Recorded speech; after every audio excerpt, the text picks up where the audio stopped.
Nouméa, de parents d'origine malgache du côté de ma mère et française du côté de mon père. Ils m'ont transmis la curiosité du monde grâce aux voyages, aux rencontres, aux mots. Mon goût pour la littérature et la sensibilité pour la création viennent de là. Pour moi, le livre, c'est un outil de découverte, de plaisir, forcément d'accès au savoir et à la connaissance.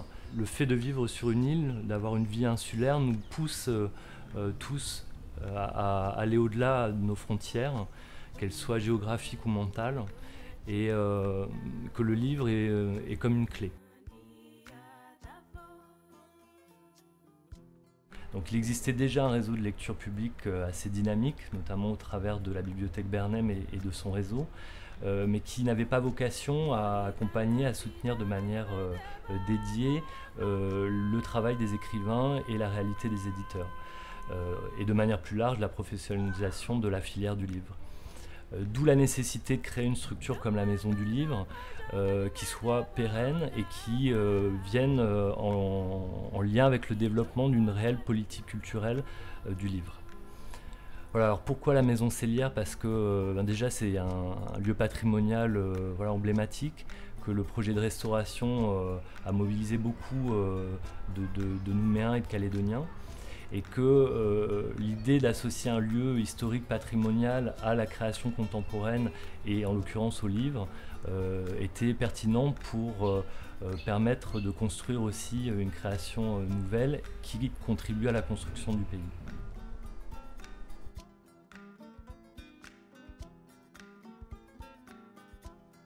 Pour aborder les actions de la Maison du Livre depuis sa création, on ne peut pas faire l'économie de souligner qu'il y a eu énormément d'animations, qui avaient pour volonté principalement, et on y tient beaucoup, de mêler les arts, d'avoir une transversalité. On est convaincu que de nombreuses formes de création prennent naissance dans l'écriture ou une forme d'écriture. Voilà, donc il était important pour nous d'être dans cette conception d'art mêlé. Ça c'est la partie plus visible aussi de nos actions jusqu'à aujourd'hui.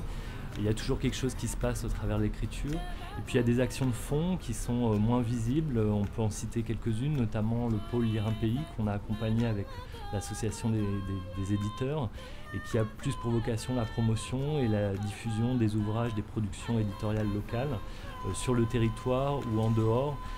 Sur des salons comme le Salon du Livre de Paris par exemple. L'idée c'est d'aller vers d'autres publics, de pouvoir faire connaître aussi nos écritures et nos ouvrages. On accompagne aussi beaucoup la création, les auteurs, qu'ils soient locaux ou internationaux, au travers de résidences de création ou d'ateliers d'écriture.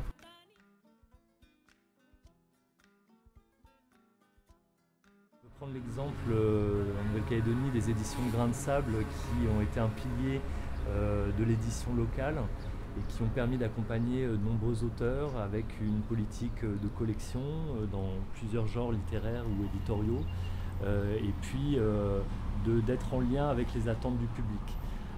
Voilà, cette réalité entre la création et la dimension économique que Grains de Sable a pu développer sur son activité. Alors, il ne faut pas oublier que on est sur un produit culturel qui doit prendre aussi en compte des réalités du marché et des réalités commerciales. Ce qu'on peut souligner aussi, c'est l'intérêt croissant des éditeurs extérieurs, qu'ils soient métropolitains, polynésiens, en tout cas dans la zone Pacifique ou à l'extérieur du territoire. Donc, pour accompagner tout ça, la Maison du Livre met en œuvre aussi différentes actions, et notamment en termes de formation, de professionnalisation et d'information sur ces deux pendants culturels, création et économique et commercial. Je suis convaincu que la culture de notre pays, dans sa diversité, a besoin et œuvre aujourd'hui à une plus grande reconnaissance dans le Pacifique et même à l'international pour tout d'abord nous permettre de nous connaître mieux nous dans ce pays et de nous faire connaître aussi à l'extérieur pour valoriser effectivement la richesse qu'on peut avoir au niveau de la création de manière générale dans ce pays. ce texte du père Apikawa Rock. Le rêve, l'espace entre la pensée et le cœur, lien entre l'être et l'intime, l'équilibre de la goutte de rosée sur la nouvelle feuille de tarot, moment entre le pieu qui blesse la terre et la senteur du bougna derrière la dernière feuille qu'on ouvre.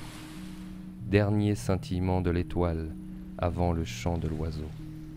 C'est la première vague de la marée, c'est le nœud que fait la vague avant d'embrasser le rivage. C'est le mulet dans l'eau claire d'une baie qui montre l'argent de son corps au soleil. C'est ce qui fait qu'un regard devient sourire, le sourire qui précède la parole de paix. C'est enfin l'eau du ciel ruisselant sur les racines au bout de la branche, les tirant vers la terre pour que surgisse un arbre, le banyan, sous lequel viendra s'ébattre une jeunesse bigarrée aux couleurs de l'arc-en-ciel et laisser libre cours à son rêve d'une belle terre calédoniennement nouvelle. Oleti.